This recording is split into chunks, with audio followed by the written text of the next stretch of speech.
Wealthy New Yorkers in the 19th century knew how to throw a party. Which of these parties would you attend? The Mrs. Astor was from old money. She was descended from the Schermerhorns, one of the original Knickerbockers. So they had their money long before the Civil War. She liked to throw a genteel party, where women and men were never alone. You never discussed body part. And when seated at midnight for the 10-course meal, which included turtle soup and roast duck, even if you were seated next to a boar, you had to pretend like you were interested. Then there was Mamie Fish's dog ball. This was the era that the New York wealthy started collecting fancy dogs, pocket dogs, as it were. New York elite were invited to come with their dogs, many of whom were wearing $15,000 worth of diamonds in their collars, which would be like $200,000 worth of diamonds today. The humans dined in one room, the dogs in the other, and the dogs had specially prepared food, like stewed livers and rice and fancy homemade biscuits. And Mamie knew how to throw a doozy of a party.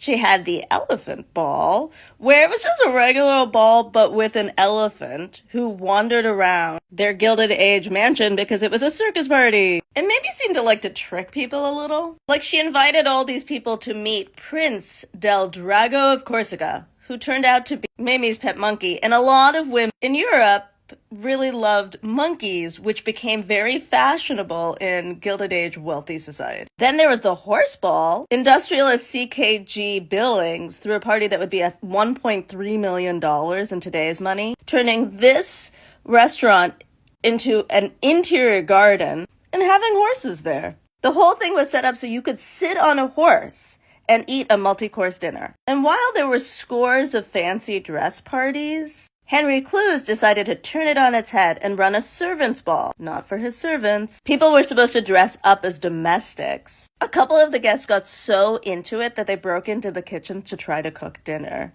and boiled a lobster. The party raged until almost, the wee hours of the morning. Can you imagine those poor servants having to clean up? The servants' ball was such a success, it became the fashion to start doing hobo parties, where people who were extremely wealthy dressed it up as homeless people. So which of these parties would you have wanted to attend?